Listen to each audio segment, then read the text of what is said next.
There are major problems facing our cities that affect the quality of our life. But which of these challenges have several local cities put on their priority list to solve? Find out on Talking with Henrietta, coming up next.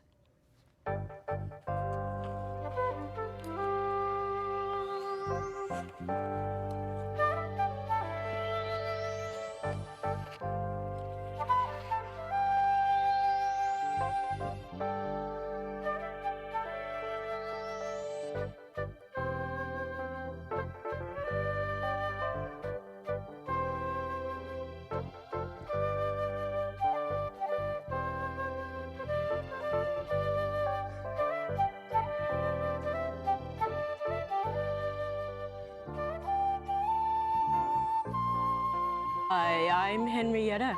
Welcome to the show. Each one of us can cite one or more problems that we see around us that we would like to see corrected. What's on your list? Is it traffic congestion, a lack of affordable housing, the growing number of homeless in our communities, climate change, the increasing costs of higher education, or is it something else? On this show, I will talk with council members from 2 local cities to discuss what they see as challenges in their cities that are on their list and what they are doing to address the problems. Seated to my left is Menlo Park City Council member Cecilia Taylor, who is currently serving as the pro tem mayor of Menlo Park. On my right is Palo Alto City Council member Eric Filseth, who is serving as the mayor of Palo Alto. And we also have a small studio audience, and I'm delighted that they can join us for this show. So thank you, the 2 of you, for being here. It's a pleasure having you with me. Thank you for having us. Yes. Well, when we look in the news or turn on the radio or television, we're beset by the problems that we're facing in our local cities. Do you think that we're in a time when there are more problems than usual, that you remember?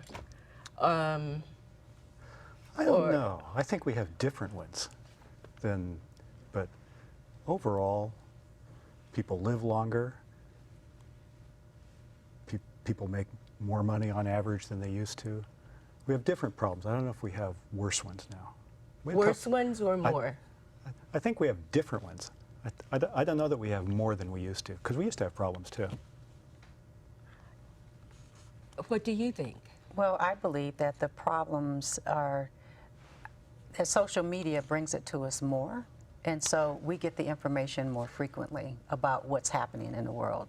So our children, if they're watching television, they get information sooner now, or if they're using a device to either be on Facebook or Instagram, they get the information more now, and so it's in our face. And so whether it's worse or better or the same, I don't think is really a factor. I think it's more that we get the information faster. So if it is true, and it does seem to be true, that we're getting the information faster, is that a good thing? I think that's an excellent point. I mean, it's brought some challenges with it that we're not used to dealing with before. So social media enables greater cultification than we used to have. You know, the news point on social media this week, or at least one of them, is you know, deep fake technology can produce videos that you can't tell were real or not of people saying things they didn't have to. So now you have to question the fundamental, you know, the fundamental reality that we deal with, and I don't think we've ever had to deal with that in the past. So it's a good point. It's sure, new stuff. Right? Yes, whether Speaker Pelosi is really talking at a slowed down speed. Or, right. Yes. So does that make it more difficult for you, the 2 of you as public officials, with information that's coming much faster? Does that have anything to do with the demands that might be placed upon you? Well, one place that we get it is if your constituents have your cell phone number, your email, you're able to be contacted. And so people can instantly talk to you about whatever their issue is or a concern or something that they just experienced, which can be very helpful. I find that if I'm only using those tools to connect with my constituents other than having a face-to-face conversation, that it's best to stay off social media because it can become overwhelming for me. That's a good point. I think, you know, one of the things that I think we have to grapple with, that I worry about, is that I think one of the byproducts of the social media explosion is that opinions and views that are highly polarized, right, or highly passionate, sort of get amplified by that chain a little more than those that are less so. And there's a lot of discussion in our country and in our region about polarization, right, you know, or politics are heavily polarized. I don't think most of America is as polarized as the polarized part of America, if that makes sense, right? And I think that's true of this area too. And so I think you have to try to sort of say, okay, I hear this, but it's amplified, right? So what's the balance there, right? So do you face that on a day-to-day basis? Well, we have a tool in Menlo Park. It's called CCIN, and it's how you can email all of the city council, and it becomes a part of record. Right. Now, what does that mean, CCIN? City council, I don't know Information, maybe, something like that. Something like that. And so what happens when people are concerned about something, they'll send an email to all the city council, and it ends up on this log. And so if you're one that monitors it, and some people do, the news media does as well, people will either respond to it or send their own about the same topic, whether or not they support it or their own views. And so we get a lot of that in Menlo Park, and that comes directly to our email. So we're able to see it and read it and stay connected to what people see in Menlo Park is happening and what their concerns are. Before I ask you the results that come out of that, does Palo Alto have a similar system? Yeah, I think you can email stuff that goes into the public record. I think one of the things that's good about this area is it makes it very easy for us to communicate the other way. So, you know, we're gonna shut down this intersection for road work, you know, tomorrow at noon for 8 hours or something like that. You know, we can tell people that and communicate that in a way that we didn't have the ability before. People want to see what was the material and the meeting and the minutes and so forth of the council meeting that they were interested in but couldn't go to. It's all on the website. You can search for it and so forth. So there's a lot of good there too. Yes. Yes, I agree. Given the fact that you have this two-way communication, the possibility, the opportunities that it provides, what are some of the most the problems that surface the most that people are concerned about? Well, for Menlo Park, it depends on what's the agenda. And then also depends on, so say for instance, with the 101 overpass construction, people wrote into CCIN because they were concerned about safety. Caltrans didn't put enough signage. Or I believe there were a couple of accidents that occurred as well. This is at what, 101 and Willow Road? Yes. So yes, the overpass, which is pretty much, well, I would say pretty much completed. There's still some fencing that needs to go up. But that was a concern. And then recently, it was about the moratorium that myself and Councilmember Nash proposed. And so people would propose, and also development. Just most of it was commercial, I think. Commercial, right? But in my district, it was about all development because we've been overdeveloped, I believe. Sure. And development, I know, is an issue for Palo Alto, but is this something that a lot of Palo Altans express concern about? Yeah, I think so. I mean, if you look at we get a lot of communication, and rightly so. Traffic and transportation, housing, development, some of it, climate change and sustainability, right? Yes. A lot of interest in that. So housing, I know, is a big one. And it's a big one for both cities. Yes. So let's see how it manifests itself. In Menlo Park, what's the biggest concern in terms of housing? As far as citywide, is that we don't have enough affordable housing. For districts, specifically District 1, is that the majority of affordable housing is in District 1. And there are a few proposals to build more housing. The problem with the inclusionary and the BMR is that it's not enough. So Okay, so when you say District 1, most of the housing is in District 1. most of the affordable housing is in District 1. And which is that on the So that would be west considered side of the east side northern of- part of, of so Menlo Bayside. Park? Yes, Bayside Okay. of Menlo Park. And the least is in what, the Bellhaven section of Menlo Park? The most of the affordable housing is in the Bellhaven neighborhood of Menlo Park. But that's the low income section of Yes. Menlo Park.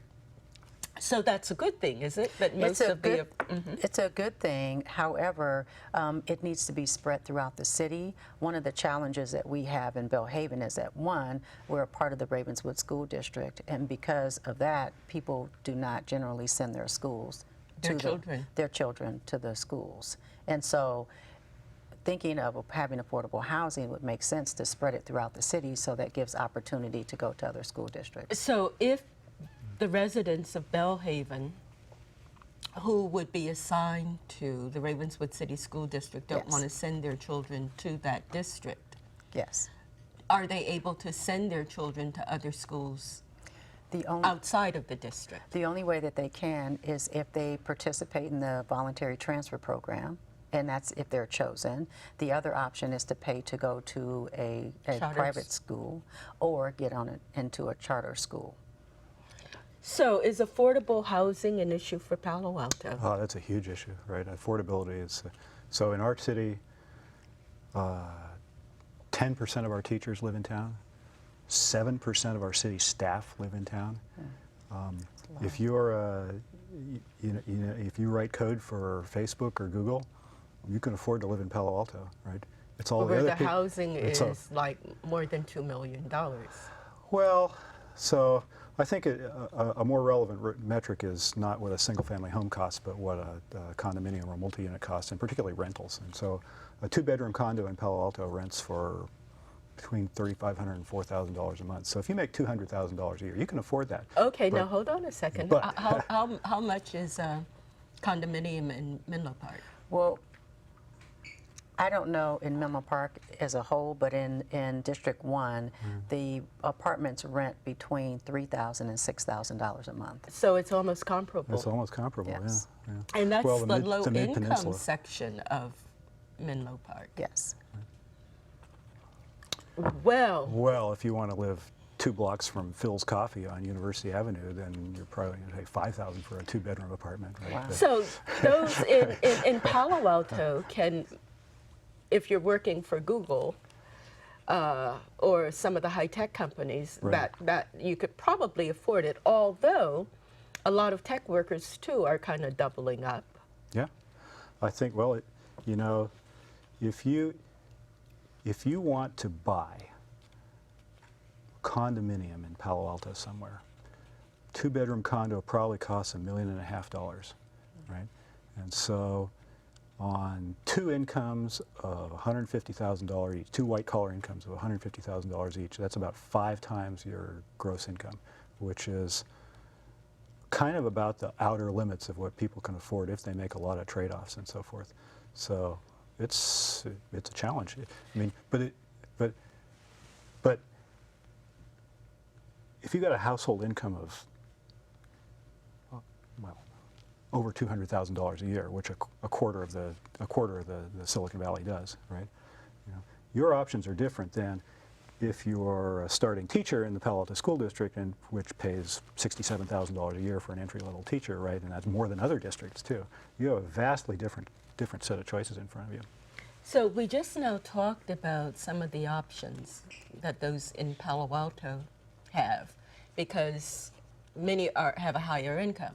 But since Bellhaven is a low-income community in Menlo Park, and the housing is comparable, who's renting? That's a good question. Are tech workers renting in Bellhaven? That would be the assumption. I'm under the impression that the new units that have been built recently are less than 50% occupied because people can't afford it. And the people who need to be able to live there they end up getting priced out, and so they're displaced. People who live there traditionally, are they priced out? Yes. They're not single-family homeowners. Well, now, no. Our demographics have changed. My guesstimate is that in the past 10 years, we've probably lost about 40%. Why? My assumption is people decide to relocate. People lose their property. We had some issues with predatory and discriminatory lending. Foreclosures. Foreclosures. But we had a lot of change, and then you had investors come in and buy up a lot of those properties and then offer that former homeowner to become a renter of that property. So some families have an option to stay, but eventually they're priced out because we take advantage of the market. So when you consider the high cost of living in both cities and the lack of affordable housing, that's a major problem. Yes. We can agree on that. Yes. So what are you doing about it? Well, below market housing can't be built without subsidies. So City of Palo Alto spent $28 million in the last 3-4 years on affordable housing. We spent 15 on the Buena Vista project. We spent 10 on the Wilton Court project. We've got $3 million earmarked for Joe Simidian's teacher housing project on Grant Avenue. It isn't enough. It's going to take a lot of money. Right? And adding market rate housing doesn't address that because it just gets sucked up because there's so much demand by the high end of the market. So there's really I think there's really two markets here. There's one which is the market tech-driven economy, and then there's everybody else that has to live there. Because you can't have a community of just software engineers and patent attorneys. No, you can't. But the one thing in terms of Palo Alto is the reluctance to have high-density housing. Well, we've zoned for higher density housing along transit corridors. We have done that. So we eliminated unit densities, for example, along the El Camino corridor. We've upzoned FARs. We've reduced parking carefully. In some of those, we've streamlined the approval process. But as long as the region continues to produce high-wage jobs vastly faster than it produces housing, we're never going to get out from under this problem. So, for example, there's a project in the city of Santa Clara, which is supposed to break ground sometime in the next couple of weeks. 6.25 million square feet of, 6.5 million square feet of commercial space, 1,680 housing units, which is good, except it's going to produce 25,000 new jobs. Okay, and so that means you're going to have 22,000 new people with no place to live, looking for some place to live. And either they're going to live in Morgan Hill and commute, or they're going to displace people who live closer, and those people are going to live in Morgan Hill and commute. Right? So until we balance those things, we're not going to get out from under this problem. So any strategy that's going to have a realistic chance of succeeding has to tie job creation to housing creation. Now, in Menlo Park, you have written a letter asking for a moratorium. Yes. What type of moratorium? On housing? On all development. Which is mostly development. In District 1, we have taken most of the development in our area. We've had extreme impacts, and we haven't had mitigations. And so, Extreme impacts like what? traffic, continuous construction. There was a part of the development agreement with Facebook. There was a traffic calming study that was done that's supposed to be implemented. Well, it hasn't happened yet. And so when you're negotiating with developers, you need to make sure that you prioritize the needs of the community first. I believe because we upzoned our area through the Connect Menlo process, and because we only upzoned one area of the city, it should have been a specific plan. So because a specific plan would have done something around having a community plan to make sure that health and safety wasn't an issue, which it is. We don't have any air quality testing in the community. We are still doing No environmental studies. well, That's not required. They do environmental studies. Wouldn't that be a part of air quality testing? You would think it would be a part of it. But at this moment in time, we don't have air quality testing. Now, you mentioned something about Connect. Connect Menlo. Yes. Connect Menlo was the process that Menlo Park used to engage the city to do a general plan update. And this was done, and it was a 2-year process from, I believe, 2014 to 2016. At that time, the Menlo Park City Council adopted it in November of 2016, then amended it, I believe, in 2017 to upzone it again to add, I think, 3 other zonings, life science being one of them. But essentially, our whole community, the surrounding community as well, was upzoned. Which means? Which means that we changed the land use. So it was changed from light industrial to housing, to life science, well, no, life sciences was still that, to mixed use. So what would life sciences be? So that would be your biotech companies. And so that's the most of what you see that's along O'Brien Street and going towards Adam Court near Job Train. Sure. So if you ask for a moratorium on all development, Yes. how long is the moratorium supposed to last, and what would make the moratorium end? Well, the moratorium can last up to 2 years. And it's to be determined by the council, the findings. You'd have to determine why you'd want the moratorium, and then within the moratorium, decide what you want to do while the moratorium lasts. And so because we couldn't get a consensus on that is the reason why it was rejected. However, the fact is, we need to look at how we've upzoned a community and why hasn't there been any reinvestment in that community. We've had a lot of revenue increase in Menlo Park, specifically in District 1, and we contribute to the revenue as just like any other area of the city, but yet we still look like we're still in a different part, we're in a different city. We've been a part of Menlo Park for over 70 years, and you can't tell. We're in different districts, school districts. We don't have the same reinvestment. Our community center doesn't have the same services for the community. We're open 40 hours, and the other community center is open over 100 hours. So the disparity is huge. And so for me, if you're going to continue to develop my community, there has to be reinvestment. And if you're not going to reinvest, then don't develop over here anymore. And I included housing in that because the number of housing units being provided that are affordable are not comparable for the impacts. Having less than 50 units affordable out of 735. And then who's getting the units is another thing. We share in with East Palo Alto with some of our units. Yes, exactly. And so are there any inclusion rates, they aren't enough, right? You know. And when you talk about inclusion rates, you're talking about? If I build 100 apartments, then some percentage is supposed to be dedicated to low income, right? Typical inclusion rates in this area are 15 or 20% or something like that. Yes. But it's the wrong ratio. You need more like 50%. Right. So what will bring that about? Well, you actually see some interesting stuff going on in this area in some cities. So if you look at what Stanford is trying to, if you look at what the County of Santa Clara has made a condition of approval for the Stanford expansion, they've made it a condition that it basically fully house, right? So that all the new jobs, they produce enough housing to support all the new jobs, right?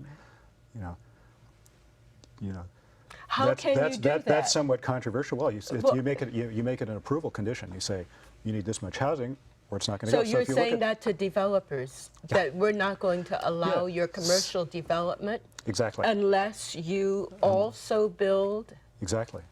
But that is reasonable as far as the communities are concerned, right? Right. But is that a reasonable request to make of the developers? That assumes they have an unlimited pot for development, does it? But the issue is, somebody's got to pay for it. I mean, the macro problem here is the valley. I mean, this is a problem of success. So first of all, you go anywhere else in the country and you say, we got a problem with, our job growth has outpaced our ability to house it and so forth. So we're looking at this, and they look at you like you are from Mars. Okay, this is a problem this is a special kind of problem. Okay, but the problem is that the valley has generated immense wealth and hasn't invested enough of it in the housing and transportation infrastructure that it takes to support that commercial expansion. Why You know, not? Well, for Menlo Park, it wasn't required. We had a circulation element as a part of our general plan update. And what's the circulation So element? that's how mobility, how we get around the city, whether you drive, walk, or ride a bike. And the fact is, we needed to do the circulation element first and implement some type of infrastructure plan before we did the development. So why does... let me try that one a second, though. But Okay. But to be a little bit charitable here, right? It's really only 10 years since the recession. We had this terrible recession, and it actually is not that long since then. And so the first several years coming out of the recession, you know, people were out of work, you know, people couldn't make their, people couldn't put, you know, What was that about? put their food on the table and so forth. Was it that bad here in the Valley? I think for a lot of people it was. And we're talking about, what, 2008? 2008 to 2010. So I think for the first few years, we just didn't know this. I mean, it's always been expensive here, right? And I think it's only in the later years that I think, you know, this is, wait a second, this problem is getting worse, it's not going away. And I think us as cities probably were too slow to respond to it. Well, I can Right. remember during that time, there was a lot of commercial space, too much commercial space that was sitting empty. Yeah. So could the emphasis then have been on filling up that commercial space? Well, I think it was. I think if you look at the years from 2010 to 2014, right, there was massive job growth in the Valley and very little new commercial construction, okay? And basically the new jobs went into the vacant commercial space. And at that time, But too, after just that, before that time, Palo Alto didn't want any, necessarily wasn't encouraging commercial development. oh, Palo Alto approved a lot of commercial development. The whole, But so- it wasn't necessarily a priority because they wanted to maintain No, that, there was a- that no, feeling of there was Palo Alto. There's a lot of commercial space. Even I mean, then, well, in the in the years 90s, of late 2000 90s, in the, early in the 2000 to 2000s. 2010, yeah, there was a big commercial building spurt in Palo Alto. I mean, that's where all the residential parking problems came from, was massive commercial development downtown that didn't have enough parking for its tenants, right? And so there were parking wars in Palo Alto over this and so forth. No, but since 2014, 2015, the Valley's been on a huge tear of commercial growth because they had to make space for the job creation. You were going to say? So well, at that time, it was the Bellhaven neighborhood along with the area where Sun Microsystem was. And there's always been an issue around traffic. Traffic has been forced on Willow Road for decades. And so traffic, transportation, air quality has been an issue for a while. And so just looking at that small area that was upzoned, it made sense to look at an infrastructure plan to handle the load of the traffic. Now, is that where Facebook is currently located? Yes. And if that was always a problem, weren't there any requirements requested of Facebook for making sure that its operations did not increase those problems? Well, at that time, I was not involved. However, from what I read in the development agreements, there was a certain amount of money, somewhere around $3.5 million that was put aside for transportation. But that money is just to look at, well, this is the problem and let's look at some potential solutions, but it's not going to fund it. Okay. Now, one thing that's been very controversial, and I should do another example, by the way. The Mountain View North Bayshore project is my favorite example of this, which is Mountain View City Council negotiated primarily with Google, but with a couple other tenants, the precise plan for the North Bayshore area. It's going to add 10,000 housing units and 15,000 jobs, so it's fully housed. And it took a lot of work between the tenants and the city, but they negotiated a fully housed project. And so the result is they're going to have a lot of good jobs, they're going to have enough housing for everybody, they're going to have some transportation funding to go with it. Okay. It's doable. It's No, hard, but no, it's doable. Now, you had mentioned that there is new development slated, residential development along transit corridors. Well, we have upzoned, right? Okay, no. We don't, I mean, that's the asymmetry here is cities don't build housing, but we do permit commercial expansion. So that we can modulate. Okay. There is something very controversial, a piece of legislation by Assemblymember Scott Wiener. Yes. SB 50. And it seems to be in line with this idea of building housing along transit corridors. So what's the opposition? I didn't have any opposition. My challenge with SB 50 is that it didn't deal with affordable housing enough. If you're going to put legislation together, it really needs to focus on why people can't find housing, which we know they can't afford it. So how do you make it affordable? And from my understanding, SB 50, it didn't guarantee 50% or even 100% affordable housing. It just guaranteed housing around transportation. And for me, we don't have a large transportation infrastructure in District 1. And so SB 50, if I understood it correctly, it wouldn't have applied to our area. And we're already upzoned. Unless you're jobs rich. We're jobs rich, but we don't have a transportation infrastructure. And you can keep adding 15,000 people over there. They still can't get around. So we wind up trapped trying to fulfill a need when we don't have enough space in our roads. We don't have a lot of roads. Sure. The neighborhood doesn't have access. So I think there's 3 problems with SB 50, and one is the one you mentioned, right, which is does nothing for affordability. So our problem in Palo Alto, we don't have a problem attracting high earners to Palo Alto, okay? We have a problem keeping low and mid-wage earners, right? So SB 50 doesn't do anything for that. The second one has to do with, you know, that's the elevator pitch, high-density housing near transit. But if you actually look at the bill, there's a lot of stuff in there that isn't related to that. It says near transit or jobs rich, right? Or you have a good school district and stuff like that. Well, all of Silicon Valley is jobs rich. Okay. Very little of it is actually near transit. Now, all of Silicon Valley is not jobs rich. Well, It's a lot like of Belhaven. True. Isn't. A lot of Silicon East Valley. Palo Alto a lot isn't. So lot it's those low-income areas that True. could really use the jobs and use the housing. So we agree. So Palo Alto has twisted I mean, it's a tangent. Palo Alto has twisted the zoning knob to try to stimulate more housing. We've also twisted the commercial growth knobs to try to close that down, right? So Palo Alto has put in office caps designed to limit job growth. So I think it makes perfect sense that if East Palo Alto and Belhaven need jobs, that's where the regional need is, okay? Too or bad you Dearden can't Station. share. Yes. Well, what I was hoping... So the third problem with SB 50, and maybe the most basic one, I mean, it's problematic on parking. That's a big problem too, and they're in denial on the realities of what parking means in cities. But the question is, if the provisions in SB 50 and some of these other bills, if they make sense, why wouldn't local voters do them by themselves?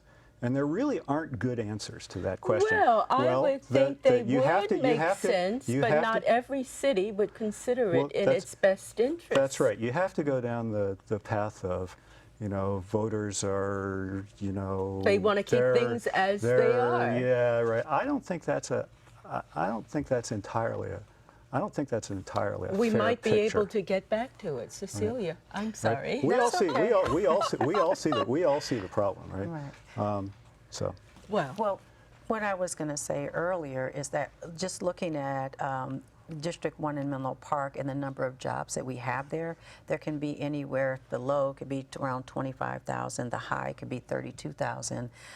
There isn't a hiring policy, as East Palo Alto has, to say you have to hire X percent of the community members. Can't you put that in? We can.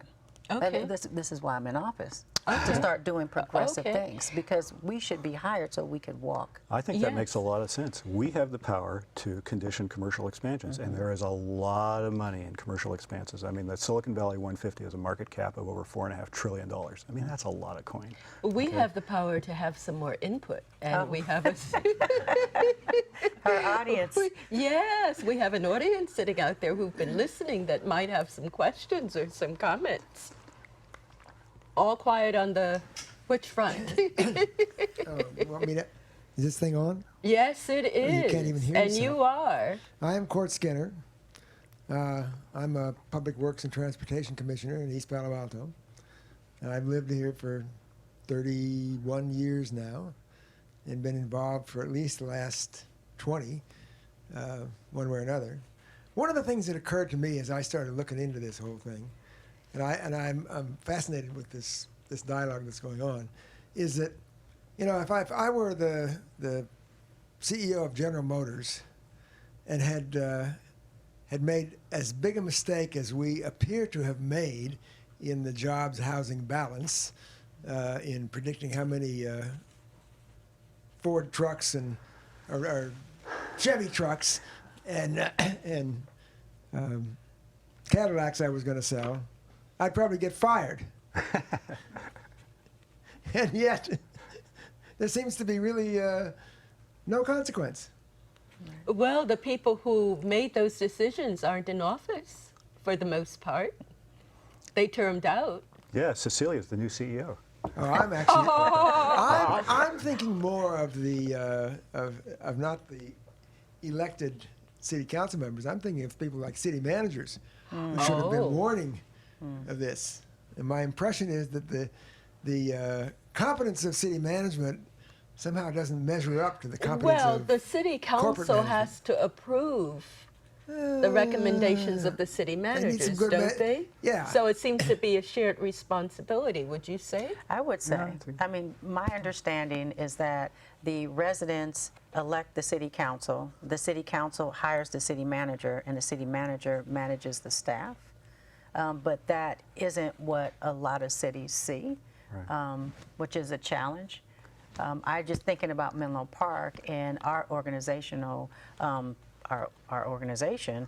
I believe we need to go in and look to see how efficient it runs. We need to look at best practices, transparency, and accountability and inclusion. There's more things that can be done to make sure that we have best practices in our city.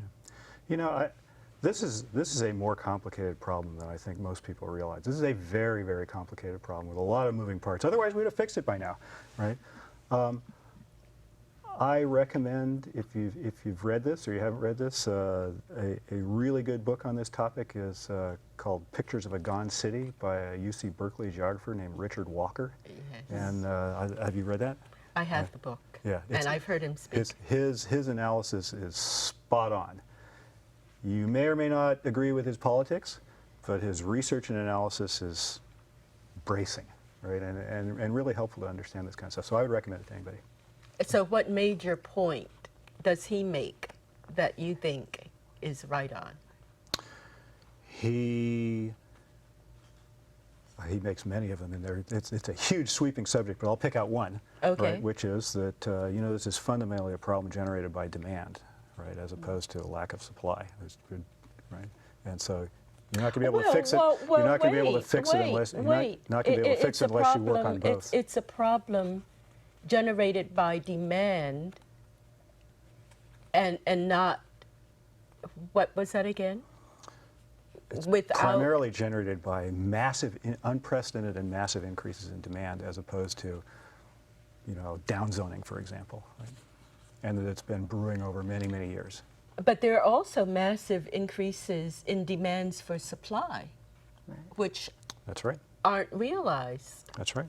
That's correct. If you look at housing production in the Santa Clara County, it's been roughly flat for 40 years. It's between 5,000 and 10,000 units a year for 40 years. A little more in good times, a little more in bad times, and so forth. So that's been the constant. But the demand has exploded. Yes, but could some of that be too, because all of these communities, the people who got here and settled, liked it so much the way it is or was that they didn't want anybody to come in. And they have ordinances about how high up you can build. How high can you build in Palo Alto? You can build 50 feet in Palo Alto. 50 feet. 50 feet. 50 feet. Which is what, four stories? 4 or 5 stories. Yes. We But have no more than that. Right. Now, I mean, you can't build a skyscraper like in New York. That would really, That's true. You cannot build a skyscraper. you can't do that. So, I mean, there have been limitations in terms of residential housing. Should we do that? So I saw somebody shaking their head. Rita. Rita Varela of Palo Alto. So I don't think residents do not want other people to come in. I think what residents want is they want to maintain the quality of life that exists in the area. And if additional people can come in and have that, then that is fine. And I don't think that is eliminating or keeping people out. I think what it's asking for is let's not have a blanket plan that really doesn't fit anybody and will end up ruining our cities for developer profit. My understanding is that in SB 50, several of the problems are there is no parking requirement. So where are all the cars going to go that belong to the people who live in these high rises near our our transit corridor? Hopefully they would take public transit. We don't really have public transit. We have Santa Clara Valley Transit, VTA, that is reducing bus lines. We have... Yes, because people aren't using them. Well, they're not using them because they take hours to get somewhere. I mean, I challenge every elected official That was our meeting in this this morning. area to take the bus line Well, somewhere. you know, if more people were to use them, those buses, there would be more demands for them to run more efficiently. It's the chicken and the egg, Henrietta. I think a part of it, if you don't Right. mind me responding, is that, well, and I said this earlier, is that a lot of the people making decisions around public transportation aren't using the bus. If you go to VTA or Samtrans, ask them how many of their employees use the bus. And so we have an outdated system. When I look at the buses, there's less than 12 people on them. Why?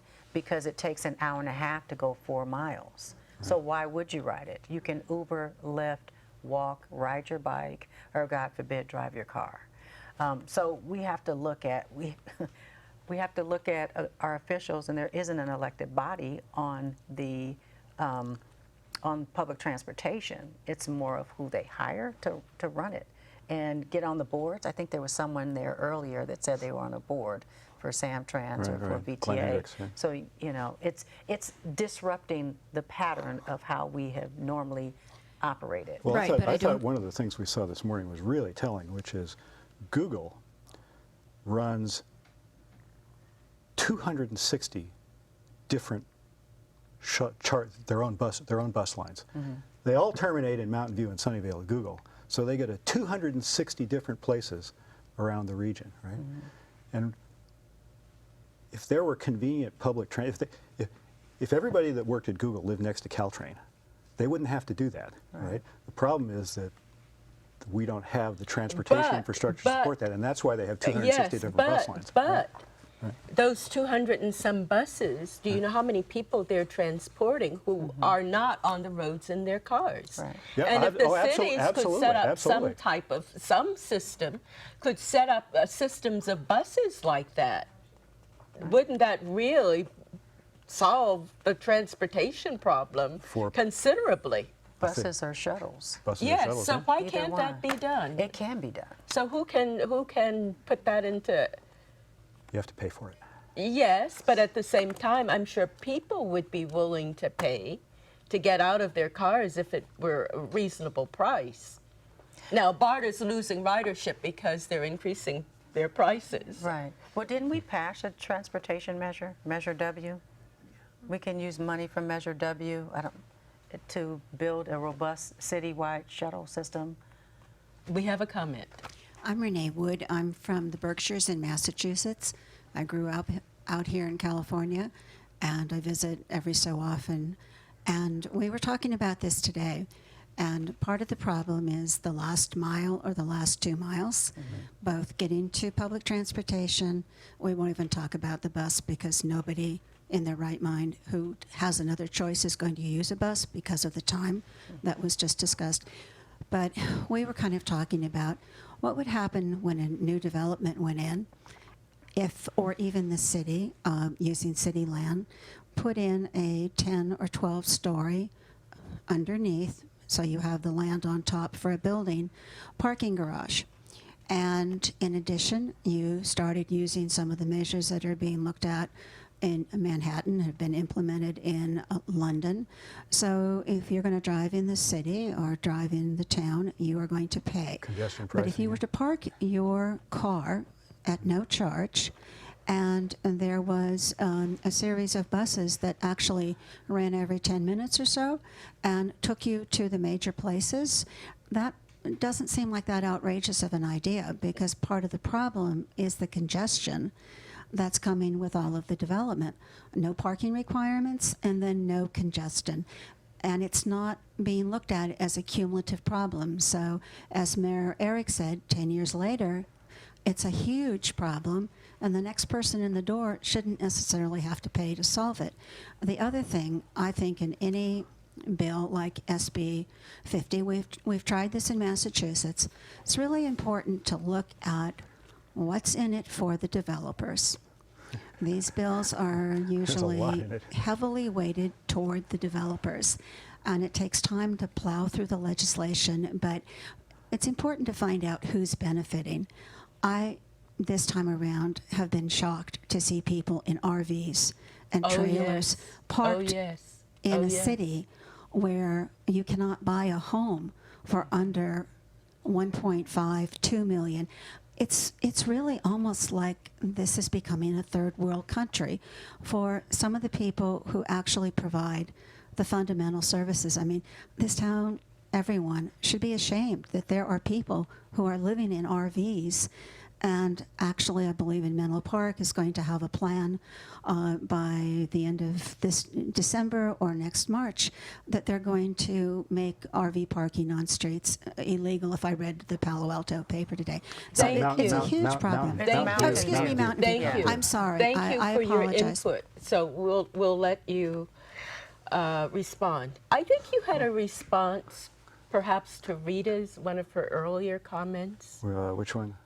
Oh, the parking?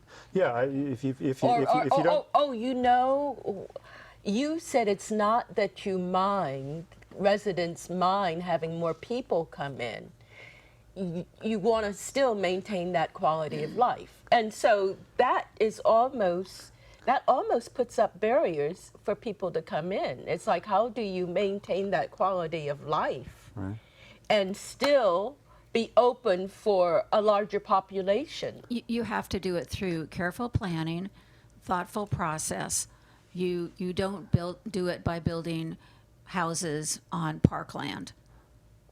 You build it. You do it on building housing on the governmental center over on California Avenue, where teacher housing is going to go, or you do it by limiting the luxury units in downtown that can only be afforded by a very, very, very minor part of the population. So is there sufficient land? I had a comment on that one, a little bit too, on what Rita said too. I thought so. Right, which is, you know, at some level, yeah, people do care about traffic, they care about congestion, they care about parking and so forth. And so I think people everywhere care a little bit about those things, right? One of the things, and I don't know if this is true in other towns, but has certainly become part of the zeitgeist in our town, is that there is a lot of sentiment that if you're talking about affordable housing, we should be more flexible on some of those kinds of things. If you're talking about market rate housing, which in a lot of people in our town minds basically translates to propping up Apple profits, okay? A lot of feeling differently about that. So if you're talking about housing people that otherwise wouldn't be in the community, that we want to be in the community, I think there's a lot of interest in figuring out how to do that better. Apple engineers, Apple earns $1.9 million per year per engineer or something like that, or per employee, right? So I think if they're full-time or part-time? Full-time, yeah. Well, but now you're talking about people, if you're talking about part-time, you're talking about people only making $60,000 a year. Yes, a lot of the tech workers. That's right, now you're in the other group, okay? Yes. Right. So isn't that interesting, these part-time people making $60,000 a year, who any place outside of Silicon Valley or outside of Northern California would do quite well, perhaps. And so it just Yeah. amazes me as Amazing, we isn't it? as we talk about this. Here we are in the heart of Silicon Valley and innovation, and we can't seem to come up with solutions right now Well, I think we're for housing. I think we're We're putting regulations. we're starting to go the right direction. Actually, I think you're seeing some of this kind of stuff. So first of all, you have to buy the argument that you'll never fix the problem as long as you're adding jobs many times faster than you're adding housing, right? But you are seeing movements in cities to try to connect those things. I'm a person that believes that if you want to fix a thorny problem that's going to take a long time, what you need are processes to put in place that are going to direct you towards that outcome. Now, So balancing jobs and housing growth makes a lot of sense to me. We're talking about long-term processes. Yep. So what can be done in the short term? What can be done other than regulations against RV dwellers in a city to accommodate those people who can't find housing and need to live in their RVs? Well, you're seeing programs crop up around. East Palo Alto has done one, Mountain View's done one, Palo Alto's talking about it. And Menlo Park? Menlo Park has analyzing no one, so- parking on the street Yes. at all. And as far as, for me, I look at it a little differently, because instead of providing a place to park, how about providing a place to live? And so for me, I look at the project that Facebook did with workforce housing for teachers. They subsidized 22 units. It was about $2.5 million, and they committed to 5 years. So I believe that people are worth, I'd say we can take $250 million. That's great for the long term. That's great for several years. Right. But what's going to be done to accommodate those people who right now After the need to 5 park years? on the streets? So for me, I look at, if you want to solve problems around homeless, around people living on the streets in cars, you take $1 trillion, $1 billion, and you start subsidizing some of these From market where? rate housing. From This where? is, we have philanthropists. We have a lot of money here. People just don't want to put money in the pot to solve You the have problem. to get, so what's tech com- stopping the those, tech companies need to what's chip in. stopping those philanthropists right now? Having a Are any of them stepping up to the plate? Well, I believe that the San Francisco Foundation, they received X amount of money to deal with homeless problems. People are trying to solve the problem, they just don't know what to do with their money. Well, we have some simple solutions. We have homes that are already built. We have apartments that are already built that are not filled because they're too expensive. So why not subsidize those units that are already built and fill them with people who are homeless? It's a great idea, but is there any action? Are there any action steps being taken in that direction? At this moment in time, no. And that's because the conversation needs to be had with people who have access to money. So in the meantime, why the regulations to keep RV dwellers no parking on the streets? In What are Menlo they Park, supposed to do? We've had this ordinance for, I don't know, 2 or 3 decades. It's always existed in Menlo Park. It's time to change the ordinance, is it? Well, that's something that we'd have to put in front of the council. And But as you can tell, on some topics with our council, they're very conservative. Well, I mean, people have. I mean, obviously, there's a lot of concerns as well. It's, you know, I mean, there's a reason that you have permanent RV allocations. You know, have sanitation and security and all this kind of stuff, which you don't have on the streets and so forth. But on the point about financing for this kind of stuff, so yes, it's going to take money. We may be able to get it from philanthropists, but I think you're going to see. So Mountain View and also East Palo Alto passed business taxes in 2018 for housing and transportation projects. Okay, every city, okay, in the Silicon Valley was watching to see if those two initiatives passed, and they did. Yes, so they I did. think you're going to see a whole lot more of those coming in the valley in the next couple of years. There's going to be one in Palo Alto for sure, right, to pay for this kind of stuff, because it's going to, again, the region hasn't invested enough in its housing and transportation infrastructure in order to support its growth, and we got to balance that. Otherwise, I mean, it's not a question of they did something wrong and we have to go take it away. It's just a question of you got to balance your revenues and expenses, okay, if you're going to be sustainable in the long run. In the short run, we're going to do what we can. So the East Palo Alto program, I thought you were going to, which I thought you were going to talk about, is intended not to be a permanent RV park that you can go there and sort of just live there forever. I mean, they're coupling that with a lot of social services to try to move That's people. true. Try to move. That's It's true. intended to be a way station transitional kind of thing to So move people into more secure housing than living on the street. Will Palo Alto have something like that? I think right now, what RV dwellers are parking on El Camino. Yeah, we reviewed a colleague's memo this past week to consider a program like that and send it to our Policy and Services Committee. So we're going to be considering it. Yeah, Okay. Another question. it's a regional issue. Everybody's going to have to do something. A quick question from the audience. Yes. My name's Pamela Jones. I live in Menlo Park. My family's been on the peninsula since 1928, so I know the area extremely well. I would like to know: is there any way that you can think of to incentivize building residential areas that helps people to understand that housing is not just about profit? That we're at a crisis now, and we have to look at this differently. You know, I'm tempted to say, I mean, I'll cede it in a second here. I'm tempted to say the problem is that it's all about money. But in fact, one of the things that, I mean, as an example, right, and I think they're few and far between, but one of the things that all of our cities have done in response to Sacramento is we've all upzoned for ADUs, okay?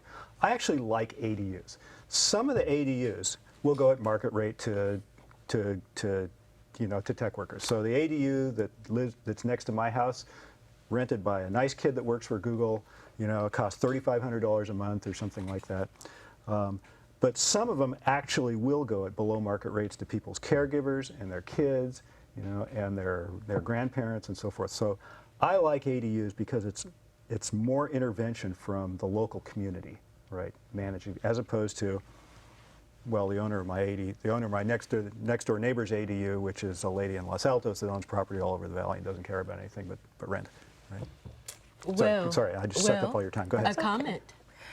My comment is, I think we need to do more. I like the ideas of ADUs as well, and just thinking back to the question that we need to have broader discussions with our corporations. We need to have broader discussions with our philanthropists. We need to have broader discussions about what we can do now. People need housing now, not in 5 years. You're absolutely right. You're absolutely right. So it's good to know that there are some ideas in the works. We need to have broader discussions. So knowing what that need is, it'll be great to see when those steps will be taken to have those broader conversations. But at least we've started. You did say that there are things that are being done, and you seem to be optimistic in terms of it. Every city in the Silicon Valley is doing stuff. Right? Well, it's great Some to will know stick, that some every won't. city's doing stuff. Thank you so much for letting us know. I'd like to thank you for being here, and I'd like to thank our viewers for watching, and our audience. Until next time. We didn't even talk about unfunded pension.